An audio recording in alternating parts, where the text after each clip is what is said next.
Bonsoir mesdames et messieurs, soyez les bienvenus à ce rendez-vous d'information. Voici les titres de ce journal. Le gouvernement a tenu son conseil hebdomadaire ce mercredi. Il retient le renouvellement pour une durée de 3 ans du mandat des membres de la Haute Autorité pour la bonne gouvernance. Autre point, le bilan du programme d'action prioritaire. Suivez dans ce journal le résumé de ce conseil.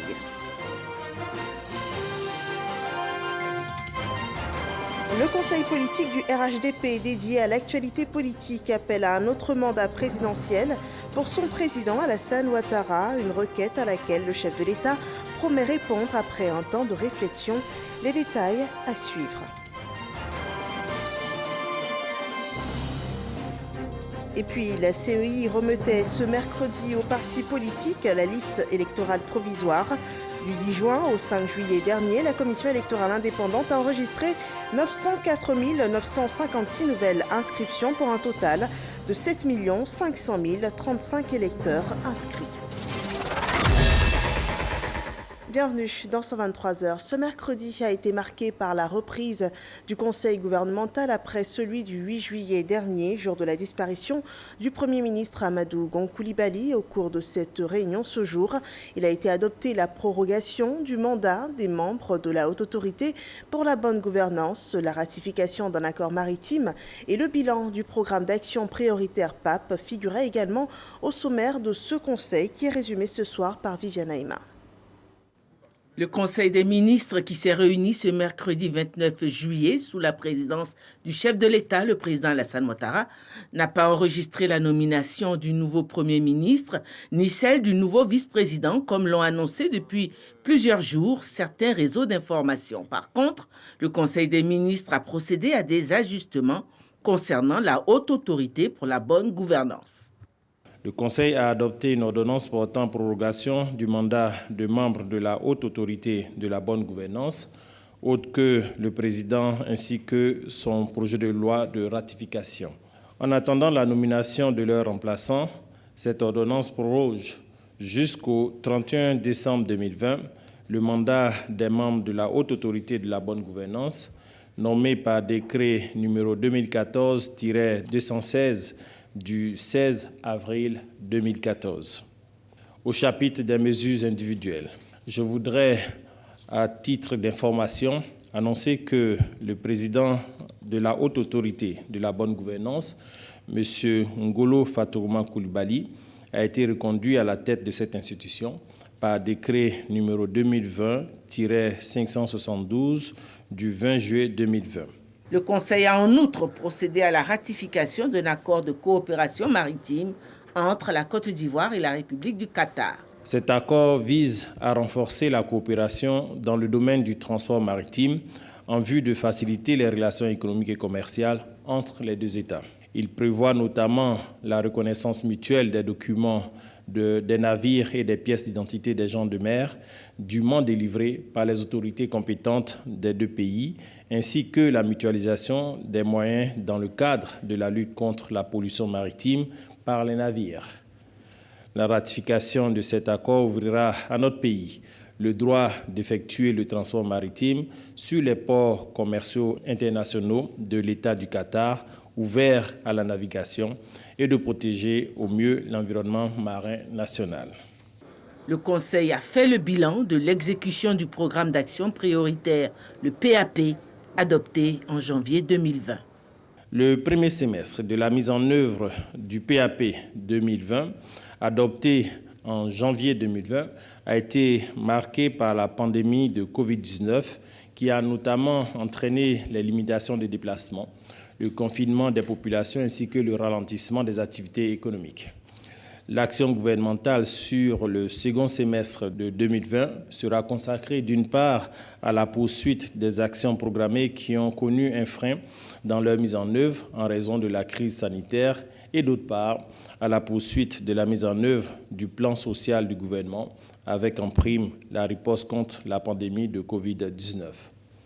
Aussi, le gouvernement entend poursuivre son action avec la préparation et l'organisation des élections présidentielles, la confection des cartes nationales d'identité, l'accélération de la réalisation de grands projets structurants, notamment l'autoroute du Nord au niveau de la section Yamoussoukro-Tiébissou-Bouaké, le train urbain, le 4e pont, l'autoroute périphérique Y4, ainsi que les complexes sportifs de la CAN 2023.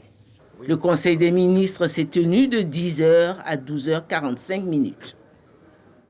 L'actualité politique en Côte d'Ivoire a enregistré ce jour la tenue du Conseil politique du RHDP. La réunion avait pour objectif premier d'analyser la situation sociopolitique du pays. À 3 mois du scrutin présidentiel, le parti appelle le chef de l'État, Alassane Ouattara, à être candidat à sa propre succession. Écoutons les propos du porte-parole du RHDP, Kobena Kwasi Adjoumani. Le Conseil politique du RHDP, soucieux de maintenir dans le pays la paix et la stabilité retrouvées grâce à la gouvernance du président Alassane Ouattara après la longue crise, décide que Son Excellence M. Alassane Ouattara, président de la République, président du RHDP, est le candidat du RHDP à l'élection présidentielle du 31 octobre 2020. Instruit la direction du parti d'anticiper conformément aux dispositions pertinentes des statuts et du règlement intérieur du parti sur l'organisation de la convention d'investiture du candidat du RHDP. Suite à cette requête, Alassane Ouattara, en sa qualité de président du RHDP, donne la résolution à retenir ce jour. J'ai entendu les messages des différentes structures du parti, les élus et les instances du RHDP, les présidents d'institutions, les ministres, tous qui m'ont contacté également directement, avec beaucoup d'attachement et d'affection à Amadou, à mon fils. Je prends acte donc des résolutions du Conseil politique et de votre demande. Cependant, notre pays doit faire face à des défis sécuritaires et maintenant sanitaires, comme d'ailleurs beaucoup de pays dans la sous-région. Donc je ne peux pas être insensible à cette situation et à la nécessité de préserver la paix dans notre pays et dans la sous-région.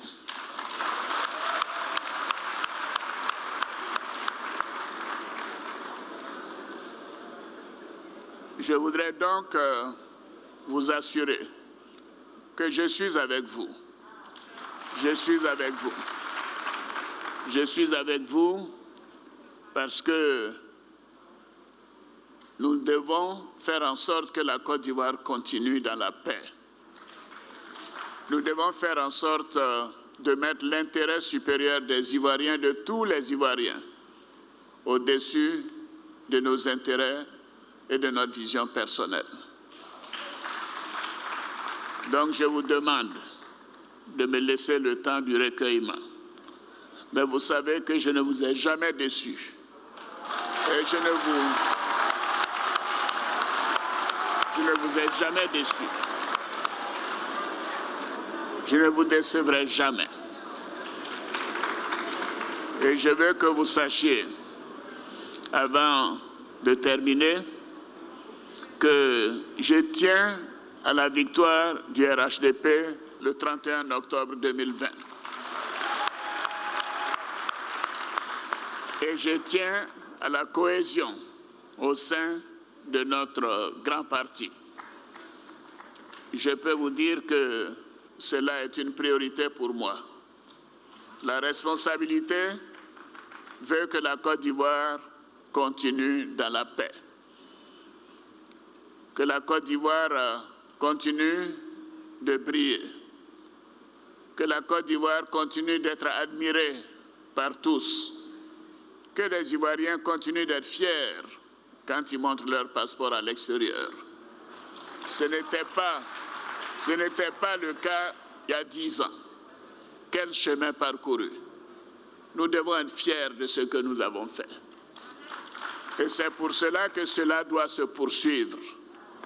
Cela doit se poursuivre. Je reviendrai vers vous très prochainement. Voilà, la priorité est à la paix et au développement pour la Côte d'Ivoire. Et pour ce qui est d'être candidat à sa succession, le chef de l'État souhaite se donner le temps de répondre à cette requête. La même demande lui a été faite hier au cours d'une rencontre avec les représentants du Grand Nord de la Côte d'Ivoire, suivant ce compte-rendu d'Awa Touré. Les chefs traditionnels, élus et cadres des 10 régions du Grand Nord sont venus saluer le président de la République Alassane Ouattara, le consoler et prendre de ses nouvelles après les obsèques du Premier ministre Amadou Gon Coulibaly à Korogo.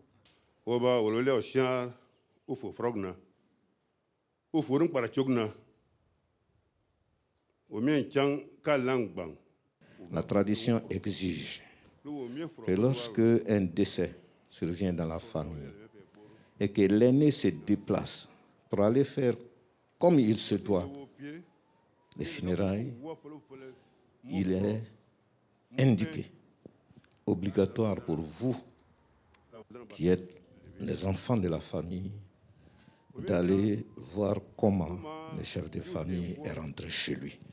Et il souhaite profiter de cette occasion pour encore une fois vous consoler.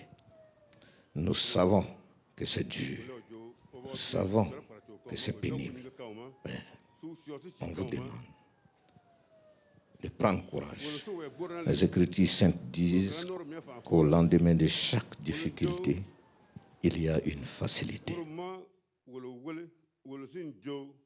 Les têtes couronnées du Grand Nord ont par la suite adressé un important message au chef de l'État.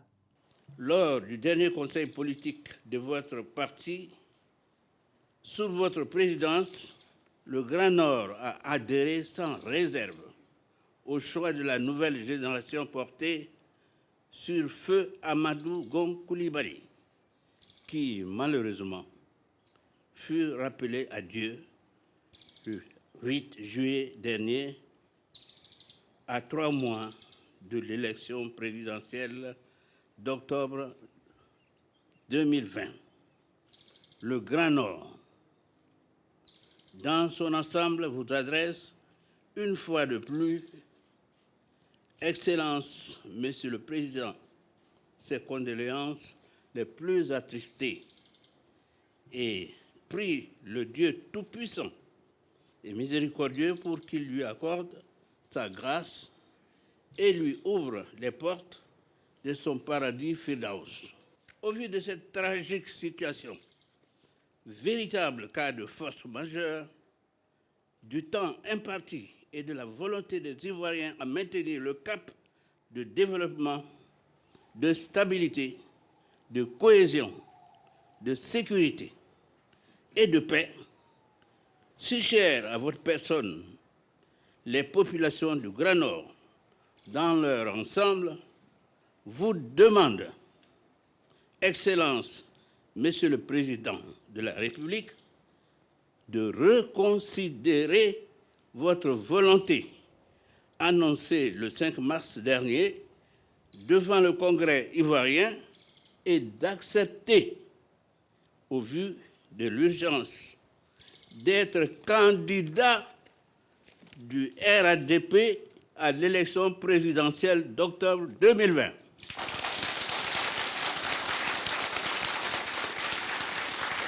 Le président Alassane Ouattara a en retour exprimé toute sa gratitude au chef traditionnel du Grand Nord pour leur marque d'affection et de solidarité. Ma douleur est vraiment profonde. Elle est vraiment profonde. Et votre présence m'apporte un grand réconfort. Oui, ce n'est pas facile de perdre d'un fils en qui on avait mis tant d'espoir et de certitude. Mais la volonté du Seigneur nous amène à accepter cela, même si c'est avec beaucoup de douleur. Je voudrais vous remercier donc pour votre présence, le déplacement pour ceux qui l'ont fait, pour vos mots de réconfort et pour la déclaration que vous venez de lire et que j'ai bien compris. Et de me donner quelque temps encore de vivre mon deuil. Parce que c'est un moment de grande perturbation pour moi. Mais les relations humaines peuvent être complexes. On peut adopter quelqu'un comme un fils, même s'il n'est pas de votre sang. C'était le cas pour moi avec Amadou Gon. Et par conséquent, c'est un père qui vous parle et qui vous demande de continuer de prier pour que son âme repose en paix, qu'il repose en paix, parce qu'il le mérite. Et que nous puissions continuer nos prières pour que tout ce qu'il a fait pour le Nord, pour la Côte d'Ivoire, nous puissions donc montrer notre gratitude à son endroit. Je voudrais vous dire que je vous serai toujours reconnaissant. Toujours reconnaissant. Et je vous demande pardon aussi pour tout ce que vous avez souffert à cause de moi. Et que vous alliez dire à toutes les populations du Nord que nous devons pardonner toutes ces offenses. Et nous devons nous tourner vers l'avenir. Pour la mémoire d'Amadou Gon, nous devons dire que nous avons pardonné. Le chef de l'État, le président Alassane Ouattara, a par ailleurs remercié les populations du Nord pour leur soutien avant de les inviter à poursuivre leurs actions en faveur de la paix et de la cohésion sociale. Et dans l'élément qui va suivre, les élus et cadres du Grand Nord donnent leur avis à l'issue de cette rencontre avec le chef de l'État, Alassane Ouattara. On regarde. Ce que nous avons retenu dans ce qu'a dit le président de la République, c'est d'abord d'observer tous, autant que nous sommes, ce deuil qui a été très lourd pour lui. Et nous sommes là d'ailleurs aussi pour partager sa peine. La demande qui a été faite par le Grand Nord a tout son sens. Nous avons vu un homme à l'œuvre et nous avons également constaté les différentes réalisations. Beaucoup d'émotions de retrouver nos chefs devant le chef de l'État. Premièrement, venu réconforter le chef de l'État après le douloureux événement que vous connaissez. Et puis ensuite, transmettre au chef de l'État un message qui en réalité n'est pas un message politique. C'est un appel pour la Côte d'Ivoire, un appel au sursaut et un appel pour la continuité. Cet après-midi, nous sommes venus d'abord présenter nos vœux de condoléances pour la perte tragique de notre Premier ministre, le feu Amadou Gon Coulibaly, et surtout demander au chef de l'État, au vu des nombreux projets qu'il a pour le Bunkani, de continuer à suivre ces œuvres-là. Et surtout qu'il accepte le fait que nous sommes venus lui demander d'être candidat aux prochaines élections 2020. Nos condoléances les plus attristées au président de la République pour le décès de notre frère Amadou Gon Coulibaly. On lui dit que la Côte d'Ivoire tout entière est frappée par le deuil. Aujourd'hui, nous pleurons Amadou Gon Coulibaly. Vraiment, c'est un coup dur pour le président de la République qui vient de perdre un homme très cher. Nous le soutenons, qu'il tienne bon. Tout ce que Dieu fait bon d'après les gens, mais la mort, on ne peut pas l'éviter. Une fois c'est arrivé, c'est arrivé. C'est comme pour lui dire de tenir. De faire un effort pour qu'il oublie, c'est le cas qui lui est arrivé. Nous sommes là aujourd'hui pour venir remonter notre père, notre président, tout ce qui se passe aujourd'hui. Ça nous frappe nous tous. Ça nous frappe nous tous pour venir le saluer. Et vraiment, pour lui dire que toujours on est derrière lui, pour lui dire le travail qu'il a commencé pour la paix dans notre pays, que vraiment que ça continue. Nous sommes venus d'abord pour remercier le président pour tout ce qu'il a fait pour les ancêtres du Premier ministre, son fils. Prier pour le Premier ministre et remercier le président. Et vraiment, nous souhaiterons qu'il accepte la demande de la population, du Grand Nord, de la population ivoirienne. Que notre président accepte notre doléance que nous avons demandée et nous sommes prêts à le soutenir. L'actualité politique ivoirienne est à l'heure du processus électoral. La présidentielle prévue dans 3 mois, le PDCI-RDA a procédé à la désignation par vote de 100 candidats pour le prochain scrutin. Henri Konan Bédié, candidat unique, remporte 99,67% des voix pour un taux de participation de 94,83% selon les résultats définitifs proclamés ce 29 juillet. Henri Konan Bédié est ainsi le candidat annoncé du PDCI-RDA pour la prochaine élection présidentielle prévue le 31 octobre prochain. La commission électorale indépendante achevait le 5 juillet dernier l'opération de révision de la liste électorale. Un peu plus de 3 semaines après, la liste électorale provisoire est disponible. Ce mercredi, le président de l'institution, Ibrahim Koulibaly Kuibière, la présentait aux différents partis politiques et aux potentiels candidats à la présidentielle d'octobre prochain. À l'entame de l'opération, la CEI avait pour défi d'inscrire au moins 5 millions d'Ivoiriens en 2 semaines. Qu'en est-il? La réponse dans ce reportage de Sidonie Davila. La nouvelle liste électorale, qui n'est que provisoire, comprend 904 956 nouveaux inscrits. Après ce traitement, qui commande à 2 règles fondamentales, s'assurer que ceux qui sont sur la liste électorale remplissent les conditions de la majorité, de la citoyenneté et de la jouissance de leurs droits civils, et ensuite, qui se sont inscrits une seule fois sur la liste, ces 2 principes étant appliqués. Cela a permis de donner le chiffre qui suit de 1 645 693 électeurs, dont 740 737 de la catégorie 1 et 904 956 nouvelles inscriptions dans la catégorie 2.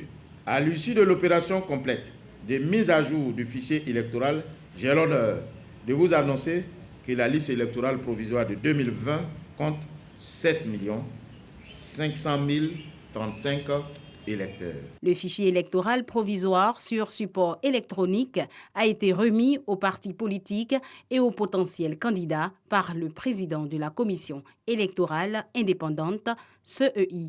Une étape qui ouvre la voie au contentieux.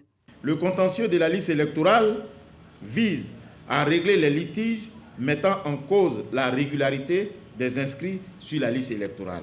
Extraire les personnes indûment inscrites, rectifier les données personnelles de certains inscrits et inscrire les personnes omises. Notre vœu commun et le plus cher est d'obtenir à terme un fichier électoral fiable. Les partis politiques et les potentiels candidats à la prochaine élection présidentielle comptent apporter leur contribution pour obtenir un fichier électoral fiable. La première des choses, c'est de saluer et de féliciter la CEI qui a travaillé d'arrache-pied pour nous mettre à disposition cette liste provisoire. Nous allons faire notre part d'action et revenir à la CEI pour que nous puissions avancer tout droit pour les élections de 2020. Tel que présenté, nous repartons pour le moment, je dis satisfait. Nous avons la liste, nous allons l'examiner, nous allons demander également à nos militants et à toute la population ivoirienne de descendre dans tous les lieux de vote pour donc vérifier leur inscription et aussi de vérifier les anomalies et de pouvoir les porter à la commission électorale. Il s'agit pour chaque parti, vu cette liste-là, de pouvoir faire des analyses approfondies et expurger certains éléments qui auraient échappé à leurs différents filtres de contrôle. N'oubliez pas qu'à un certain moment du processus, on parle encore d'audit. La liste électorale provisoire sera publiée dès le 1er août prochain. La liste définitive, elle, sera disponible le 25 septembre prochain. L'activité parlementaire a enregistré ce jour l'adoption par l'Assemblée nationale de 4 projets de loi sur les fonds de soutien Covid. Les textes ont été proposés par le ministre de l'Économie et des Finances, Adama Coulibaly. Ces projets de loi portent sur l'organisation et le fonctionnement de ces 4 fonds de soutien spécial Covid-19. Le reportage de Cheikh Koné. Devant les députés membres de la Commission des affaires économiques et financières, le ministre Adama Coulibaly a fait le bilan des mesures de soutien économique de la riposte au Covid-19 et expliqué l'enjeu des 4 projets de loi portant sur la création, l'organisation et le fonctionnement des fonds d'appui et de soutien au secteur informel, aux PME, aux grandes entreprises ainsi qu'aux populations. Nous avons pu exprimer aux honorables députés que les fonds fonctionnent très bien, et que le fonds de soutien aux grandes entreprises, par exemple, a pu apporter une assistance à 26 entreprises aujourd'hui, et pour un montant de près de 10 milliards de francs CFA. Pour ce qui concerne les petites et moyennes entreprises, il y a 51 entreprises qui ont pu bénéficier d'une assistance, et pour un montant avoisinant 2 milliards de francs CFA. Mais surtout, concernant le secteur informel, et les populations qui ont été rendues vulnérables du fait de la Covid, là, les chiffres sont beaucoup plus importants. Nous avons aujourd'hui près de 13 600 bénéficiaires des fonds d'appui au secteur informel. Pour ce qui concerne le fonds de solidarité, à fin juin, nous sommes à 94 700 bénéficiaires. L'émissaire du gouvernement a aussi révélé que les dons des particuliers et entreprises au gouvernement dans le cadre de leur contribution au plan de riposte sanitaire s'élèvent à un peu plus de 3,6 milliards de francs CFA à la date du 28 juillet 2020. Les 4 projets de loi de la présente session ont été votés à l'unanimité des membres de la Commission des affaires économiques et financières. Voilà des fonds mis en place pour soutenir toutes les couches de la société face à l'impact important de la crise sanitaire due au coronavirus Covid-19.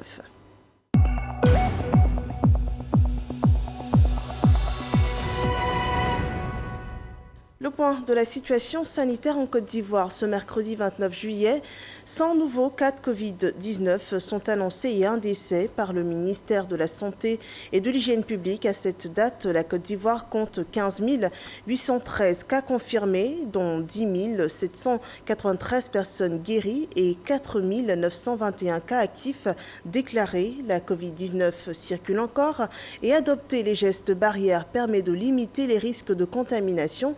C'est une recommandation des autorités sanitaires ivoiriennes. Autre sujet, les épreuves écrites du baccalauréat ont débuté lundi dernier. Pour cette édition, un dispositif corsé a été mis en place pour empêcher toute fraude. Un dispositif efficace puisqu'un réseau présumé de faussaires a été épinglé par la police criminelle dans la commune d'Abobo. On voit cela dans ce rapport de Frédéric Gorebi. 3 présumés fraudeurs menés par un enseignant d'anglais pris en flagrant délit par la police criminelle. Il tentait de transmettre les corrigés de sujets à des candidats aussi bien à Abidjan qu'à l'intérieur du pays via les réseaux sociaux. Membre d'un réseau de 7 personnes, dont 4 sont en cavale, la police a pu saisir dans leur quartier général un port Wi-Fi, une imprimante connectée, 15 téléphones portables et divers ouvrages et annales. Ils ont un système de démarchage très efficace et ils recrutaient des enseignants de toutes les disciplines qui doivent composer aux examens, de sorte à ce qu'ils soient actifs pour produire, comme je l'ai dit, les sujets corrigés.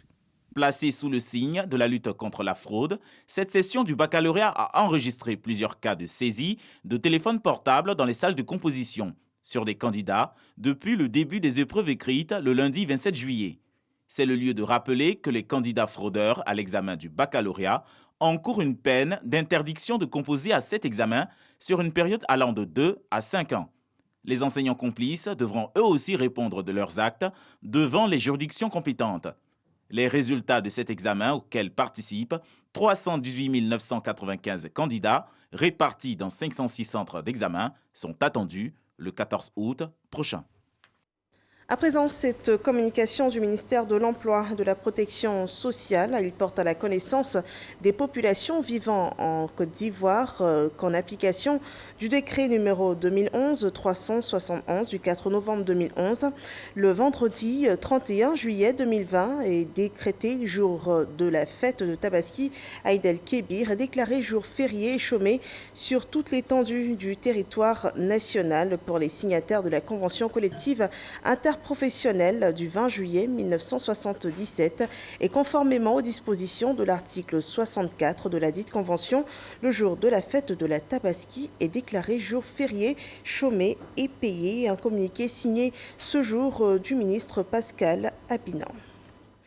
L'actualité politique, nous y revenons, a enregistré ce jour la tenue du Conseil politique du RHDP. La réunion avait pour objectif d'analyser la situation socio-politique du pays à 3 mois du scrutin présidentiel.